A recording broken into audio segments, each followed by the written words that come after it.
ಎಲ್ರಿಗೂ ನಮಸ್ಕಾರ. ನಮ್ಮ ಅಡುಗೆ ಚಾನೆಲ್ಗೆ ಸ್ವಾಗತ. ಇವತ್ತಿನ ವಿಶೇಷ ಗರ್ಗರಿಯಾಗಿರೋ ಅಂಥ ರವೆ ಪಡ್ಡು ಮತ್ತು ಚಟ್ನಿ ರೆಸಿಪಿ. ಎರಡೂ ಕೇವಲ ಅರ್ಧ ಗಂಟೆ ಒಳಗಡೆ ಮಾಡ್ಕೋಬೋದು. ಮೊದಲನೇ ರೆಸಿಪಿ ರವೆ ಪಡ್ಡು. ಮೊದಲನೇ ಸ್ಟೆಪ್ಪಲ್ಲೇ ಮಿಕ್ಸಿ ಜಾರ್ ತೊಗೊಂಡಿದ್ದೀನಿ. 1 ಗ್ಲಾಸಷ್ಟು ಉಪ್ಪಿಟ್ಟು ರವೆ, ಚಿರೋಟಿ ರವೆ ಕೂಡ ಉಪಯೋಗ ಮಾಡ್ಬೋದು. ಅರ್ಧ ಗ್ಲಾಸಷ್ಟು ಅವಲಕ್ಕಿ. ಮುಖ್ಯವಾಗಿರೋ ಅಂಶ ಏನಂದರೆ, ಈ ರೆಸಿಪಿನ ಅಂದರೆ ಈ ದಿಢೀರ್ ರೆಸಿಪಿ, ಇನ್ಸ್ಟೆಂಟ್ ರೆಸಿಪಿನ ಮಾಡಲಿಕ್ಕೆ ಮೊಸರನ್ನ ಉಪಯೋಗ ಮಾಡ್ತಾಯಿಲ್ಲ. ರುಚಿಗೆ ತಕ್ಕಷ್ಟು ಉಪ್ಪು. ಮಿಕ್ಸಿ ಜಾರ ಮುಚ್ಚಳನ ಮುಚ್ಚಿ ಚೆನ್ನಾಗಿ ನುಣ್ಣಗೆ ಪುಡಿ ಮಾಡ್ಕೋಬೇಕು. ಪುಡಿ ಮಾಡಿದ್ದಾಗಿದೆ. ಇದನ್ನು ಸೈಡಲ್ಲಿ ಇಟ್ಕೊಂಡು ಮುಂದಿನ ಸ್ಟೆಪ್ಪಲ್ಲಿ ಬಾಣಲೆ ಇಟ್ಕೊಂಡಿದ್ದೀನಿ. 1 ರಿಂದ 2 ಚಮಚದಷ್ಟು ಎಣ್ಣೆ ಬಿಸಿ ಆದಮೇಲೆ ಸಾಸಿವೆ ಸಣ್ಣ ಚಮಚದಲ್ಲಿ 1 ಚಮಚದಷ್ಟು ಸಾಸಿವೆ ಸಿಡಿದ ನಂತರ ಕಡಲೆಬೇಳೆ 1 ಟೇಬಲ್ ಸ್ಪೂನಷ್ಟು. ಕಡಲೆಬೇಳೆ ಕೆಂಪಾಗಲಿ. ಕಡಲೆಬೇಳೆ ಕೆಂಪಾದ ಮೇಲೆ ಹಸಿರು ಮೆಣಸಿನ್ಕಾಯಿ ಸಣ್ಣದಾಗಿ ಕಟ್ ಮಾಡಿ ಇಟ್ಕೊಂಡಿರೋದು, ಕರಿಬೇವಿನ ಎಲೆಗಳು, ಇದು ಬಸಳೆ ಸೊಪ್ಪು ಸ್ವಲ್ಪ ಮನೆಯಲ್ಲಿ ಉಳಿದಿತ್ತು, ಅದನ್ನು ಚೆನ್ನಾಗಿ ತೊಳೆದು ಸಣ್ಣದಾಗಿ ಕಟ್ ಮಾಡಿ ಉಪಯೋಗ ಮಾಡ್ತಾಯಿದ್ದೀನಿ.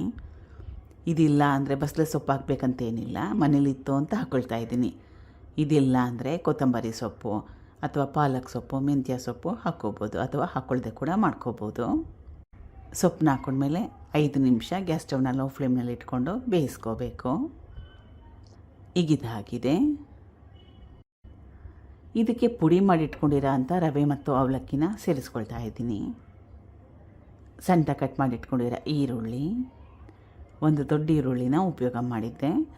ಇಷ್ಟ ಇದ್ದರೆ ಕ್ಯಾರೆಟ್, ತುರಿ, ನಿಮ್ಗೆ ಯಾವ ತರಕಾರಿ ಇಷ್ಟ ಅದನ್ನೆಲ್ಲ ಹಾಕೋಬೋದು. ಸ್ವಲ್ಪ ನೀರನ್ನ ಹಾಕ್ಕೊಳ್ತಾ ಕಲಿಸ್ಕೋಬೇಕು. ಈಗ ಈ ಕನ್ಸಿಸ್ಟೆನ್ಸಿಯಲ್ಲಿ, ಈ ಹದದಲ್ಲಿ ಕಲಿಸ್ಕೊಂಡಿದ್ದೀನಿ. ಇದನ್ನು ಸುಮಾರು ಒಂದು 10 ನಿಮಿಷ ರೆಸ್ಟ್ ಮಾಡೋಕ್ಕೆ ಬಿಡಬೇಕು. ರವೆ, ಅವಲಕ್ಕಿ ಇದೆಲ್ಲ ಹಾಕ್ಕೊಂಡಿರ್ತೀವಲ್ಲ, ಅದೆಲ್ಲ ಕರೆಕ್ಟಾಗಿ ಸೆಟ್ ಆಗಬೇಕು. 10 ನಿಮಿಷ ಆದಮೇಲೆ ಗಟ್ಟಿ ಬಂದಿದೆ. ಸ್ವಲ್ಪ ನೀರನ್ನ ಸೇರಿಸ್ಕೊಳ್ತಾ ಇದ್ದೀನಿ. ಇದು ಈನೋ ಪೌಡರ್. ಇನ್ಸ್ಟೆಂಟ್ ರೆಸಿಪಿ ಇರೋದ್ರಿಂದ ಹಾಕೊಳ್ಳೋ ಅವಶ್ಯಕತೆ ಇರುತ್ತೆ. ಇಷ್ಟ ಇಲ್ಲ ಅಂದರೆ ಹಾಕ್ಕೊಳಕ್ಕೆ ಹೋಗಬೇಡಿ. ಸಣ್ಣ ಚಮಚದಲ್ಲಿ 1 ಚಮಚದಷ್ಟನ್ನ ಸೇರಿಸ್ಕೊಳ್ತಾ ಇದ್ದೀನಿ.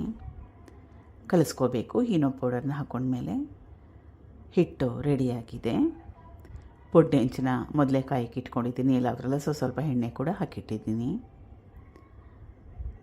ಮುಚ್ಚಿಡಬೇಕು. ಒಂದು ಕಡೆ ಚೆನ್ನಾಗಿ ಬೆಂದ ಮೇಲೆ ತಿರುವಾಕೋಬೇಕು. 2 ಕಡೆ ಚೆನ್ನಾಗಿ ಕ್ರಿಸ್ಪಿ ಆಗಬೇಕು. ಆ ರೀತಿ ಆಗೋವರೆಗೂ ಬೇಯಿಸ್ಕೋಬೇಕು. ಈಗಿದಾಗಿದೆ. ಕ್ರಿಸ್ಪಿ ಆಗಿದೆ, ಬಣ್ಣ ಚೆನ್ನಾಗಿ ಬಂದಿದೆ, ಒಳಗಡೆ ಎಲ್ಲ ಚೆನ್ನಾಗಿ ಬೆಂದಿದೆ ಕೂಡ. ಮುಂದಿನ ರೆಸಿಪಿ ಚಟ್ನಿ ರೆಸಿಪಿ. ಮೊದಲನೇ ಸ್ಟೆಪ್ಪಲ್ಲಿ ಬಾಣಲೆ ಇಟ್ಕೊಂಡಿದ್ದೀನಿ. ಸ್ವಲ್ಪ ಎಣ್ಣೆ, 1 ರಿಂದ 2 ಚಮಚದಷ್ಟು. ಬೆಳ್ಳುಳ್ಳಿ ಹೆಸಳು 3, ದೊಡ್ಡ ಹೆಸರುಳ್ಳಿ ಇತ್ತು, ಅದಕ್ಕೋಸ್ಕರ 3 ಉಪಯೋಗ ಮಾಡ್ತಾಯಿದ್ದೀನಿ. ಚಿಕ್ಕವಿದ್ದರೆ ಒಂದು 5-6 ಹಾಕ್ಕೊಳ್ಳಿ. ಬೆಳ್ಳುಳ್ಳಿ ತಿಂದಿದ್ದವರು ಬೆಳ್ಳುಳ್ಳಿನ ಸ್ಕಿಪ್ ಮಾಡ್ಕೋಬೋದು, ಹಾಕ್ಕೊಳ್ಳಿಲ್ಲ ಆದರೂ ಪರವಾಗಿಲ್ಲ. ಒಣಮೆಣಸಿನ್ಕಾಯಿ 4, ಗುಂಟೂರು ಒಣಮೆಣಸಿನ್ಕಾಯಿ ಖಾರ ಜಾಸ್ತಿ ಇರುತ್ತೆ, 3 ರಿಂದ 4 ಹಾಕ್ಕೊಂಡ್ರೆ ಸಾಕಾಗತ್ತೆ. ಸಣ್ಣ ಲಿಂಬೆಹಣ್ಣು ಗಾತ್ರದಷ್ಟು ಹುಣಸೆ ಹಣ್ಣು. ಈ 3 ಪದಾರ್ಥಗಳನ್ನ ಸುಮಾರು ಒಂದು 2 ನಿಮಿಷ ಗ್ಯಾಸ್ ಸ್ಟವ್ನ ಲೋ ಫ್ಲೇಮ್ನಲ್ಲಿ ಇಟ್ಕೊಂಡು ಚೆನ್ನಾಗಿ ಬಿಸಿ ಮಾಡ್ಕೋಬೇಕು. ಒಣಮೆಣಸಿನ್ಕಾಯಿ ಕ್ರಿಸ್ಪಿ ಆಗಬೇಕು, ಗರಿಗರಿ ಅಂತ ಆಗಬೇಕು. ಈ 3 ಪದಾರ್ಥಗಳನ್ನ ಚೆನ್ನಾಗಿ ಬಿಸಿ ಮಾಡ್ಕೊಂಡಿದ್ದಾಗಿದೆ. ಹುರಿಗಡಲೆ ಸಣ್ಣ ಬಟ್ಲಲ್ಲಿ 1 ಬಟ್ಲಷ್ಟು. ಮೊದಲೇ ಹುರಿದಿಟ್ಕೊಂಡಿರೋ ಕಡಲೆ ಬೀಜ, ಇದು ಅರ್ಧ ಬಟ್ಲಷ್ಟು. ಹುರಿಗಡಲೆ ಕ್ವಾಂಟಿಟಿ ಜಾಸ್ತಿ, ಕಡಲೆ ಬೀಜದ ಕ್ವಾಂಟಿಟಿ ಸ್ವಲ್ಪ ಕಡಿಮೆ. ಹುರಿಗಡಲೆ ಮತ್ತು ಕಡಲೆ ಬೀಜನ ಈ ರೀತಿಯಾಗಿ ಎಣ್ಣೆಲಿ ಹಾಕ್ಕೊಂಡು ಸ್ವಲ್ಪ ಚೆನ್ನಾಗಿ ಬಿಸಿ ಮಾಡ್ಕೊಳ್ಳೋದ್ರಿಂದ ಚಟ್ನಿ ಟೇಸ್ಟಿಯಾಗಿ ಬರುತ್ತೆ. ಆಮೇಲೆ ಒಂದೊಂದು ಸಲ ಮಳೆಗಾಲದಲ್ಲಿ ಹುರಿಗಡಲೆ ಮೆತ್ತಗಾಗೋಗಿರುತ್ತೆ, ಫ್ಲೇವರ್ ಕಡಿಮೆ ಆಗೋಗಿರುತ್ತೆ.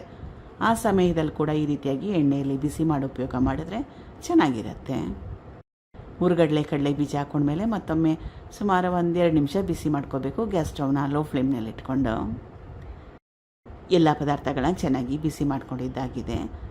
ಚಟ್ನಿ ರುಬ್ಲಿಕ್ಕೆ ತುಂಬಾ ಬಿಸಿ ಇದೆ, ಸ್ವಲ್ಪ ತಣ್ಣಗಾದ್ಮೇಲೆ ರುಬ್ಕೋಬೇಕು. ಹುರ್ಕೊಂಡಿರೋ ಪದಾರ್ಥಗಳೆಲ್ಲ ತಣ್ಣಗಾಗಿದೆ. ಮಿಕ್ಸಿ ಜಾರ್ಗೆ ಸೇರಿಸ್ಕೊಳ್ತಾ ಇದ್ದೀನಿ. ರುಚಿಗೆ ತಕ್ಕಷ್ಟು ಉಪ್ಪು, ಸ್ವಲ್ಪ ನೀರು. ಈ ಚಟ್ನಿ ಸ್ವಲ್ಪ ತೆಳುವಾಗಿ ರುಬ್ಕೊಂಡ್ರೆ ಚೆನ್ನಾಗಿರುತ್ತೆ.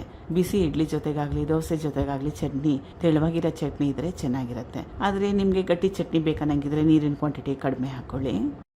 ರುಬ್ಬಿದ್ದಾಗಿದೆ.